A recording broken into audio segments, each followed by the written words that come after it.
በሽብርተኝነት የተፈረጀው የግንቦት ሰባት መሪ ብርሃኑ ነጋ አሁንም ሀገሪቱ እንድትተራመስ የተለያዩ መግለጫዎችን እየሰጠ ይገኛል።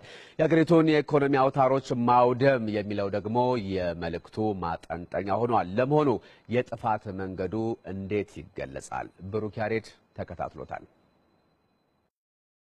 የህዝብ ተወካዮች ምክር ቤት በሽብርተኝነት ከፈረጃቸው ድርጅቶች አንዱ ነው ግንቦት ሰባት። የድርጅቱ መሪ ብርሃኑ ነጋ ከሰሞኑ በሀገሪቱ በተለያዩ አካባቢዎች የተነሳ ሁከትና ግርግርን ለራስ ዓላማ ለመጠቀም ሲጥር ታይቷል።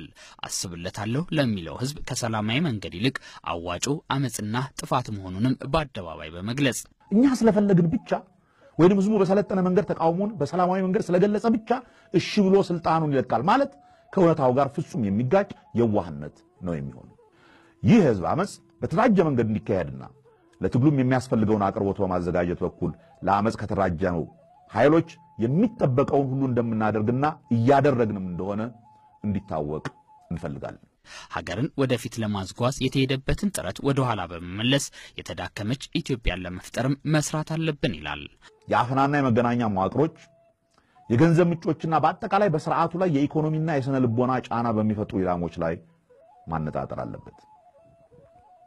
የህዝባዊ እምቢተኝነትም ሆነ የህዝባዊ አመጽ ትግሉ መላው ሀገራችንን እንዲያዳርስ መስራት ብቻ ሳይሆን በሁሉም የሀገሪቱ ክፍል የሚደረጉ እንቅስቃሴዎች ተናበው በተመሳሳይ ጊዜ እንዲደረጉ ማድረግ ይገባል። ጀግንነትና እልህ መላበስ ይገባናል። ገድለንም ሆነ ሞተን ይህን አስከፊ ስርዓት መንግለን እንደምንጥለው ለወዳጅም ለጠላትም ግልጽ የምናደርግበት። አሁን አመጽና ጥፋትን አዋጭ መንገድ ሲል የሚደመጠው ሰው አንድ ወቅት ግን የዚህ አቋም ተቃራኒ እንደሆነ ሲገልጽ ተሰምቶ ነበር። በእኛ አመለካከት ካሁን በኋላ ኢትዮጵያ ጦርነት ይባል ነገር መኖር የለበትም ነው። ለአመጽ ከተራጀነው ኃይሎች የሚጠበቀውን ሁሉ እንደምናደርግና እያደረግንም እንደሆነ እንዲታወቅ እንፈልጋለን።